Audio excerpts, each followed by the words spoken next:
Hörmətli Prezident Müzəffər Ali Başkomandan İlham Əliyev cənabları, sizi salamlayıram.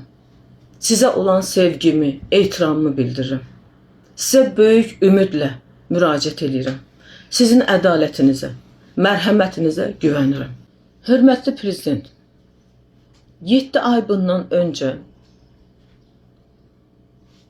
mən məmur özbaşınalığını sizə çatdırmaqdan ötürü yazılar yazdım. Mənə teatrdan deyildi ki, sən heç bir şey yaza bilməzsən, heç bir şey deyə bilməzsən. Və hazır bir ərizəni mənim önümə qoydular və buna dedilər qol çək. İşdən azad olmağım üçün. Mən də sadəcə imza atdım. Bizim prezidentimiz özü başda olmaqla hər zaman deyib ki, məmur özbaşınalığına dözülməz olmalıyıq.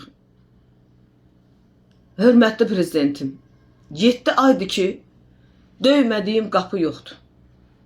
Göndərmədiyim telegramlar, göndərmədiyim məktubların sayı hesabı yoxdur. Amma çox təəssüflər olsun ki, möhtərəm prezident, heç birindən heç bir cavab gəlmir və mənə bu kəlmə olunur. Nə istəyirsən, get onu da elə. Mən bu video müraciətimlə sizə demək istəyirəm ki, bu yaxın günlərdə Mədəniyyət Nazirliyindən mənə bildirildi ki, mənim sizə yazdığım məktub sizin ali dərəcənizə çatıb və nazirliyə göndərdi. Mən buna görə sizə dərin təşəkkürümü bildirirəm. Sizə minnətdaram, hörmətli prezident. Mən o məktubda sizə yalvarmışdım. Məni Akademik Milli Dram Teatrına qaytarmağınız üçün. Amma adını çəkmədiyim məmurlar məni heç cürə Akademik Milli Dram Teatrına qaytarmadılar. Adımı da belə qoyurlar. Mən dövlətə qarşı çıxmışam. Hörmətli prezident, halbuki mən hər zaman ulu öndərimiz Heydər Əliyevin ideyalarına, sizin həyata keçirdiyiniz dövlət siyasətinə sadiq olmuşum və ölənə qədər sadiq olacağım. Çünki mən dövlətimi, dövlətçiliyimizi, Azərbaycanımızı, torpağımızı, millətimizi, prezidentimizi sevən vətəndaşım. İnanın ki, məni elə bir vəziyyətə salıblar ki, mən hal-hazırda sizlə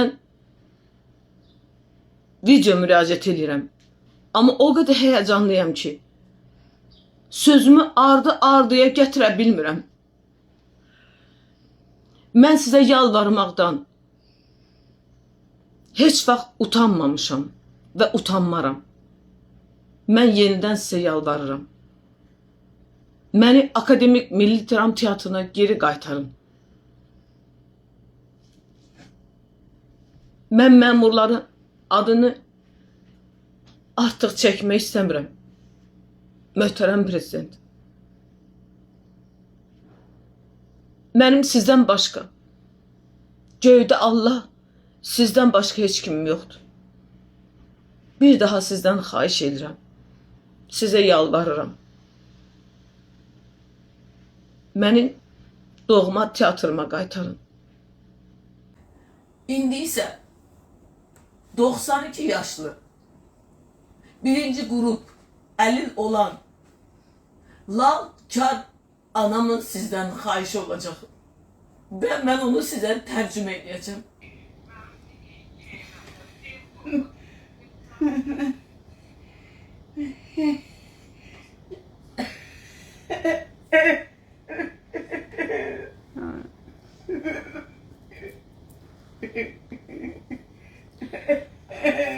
Hörmətli prezident, mən anamı tərcümə edeyim.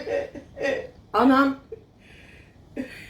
sizdən mənə görə xahiş edir ki, məni işə qaytarasınız. Hörmətli prezident, ümidvaram ki 92 yaşlı anamın müraciəti siz tərəfdən imzalanacaq. Bir daha sizə yalvarıram. Məni öz doğma teatrıma qaytarın. Bu videodan sonra bilmirəm mənim başıma nə gələcək.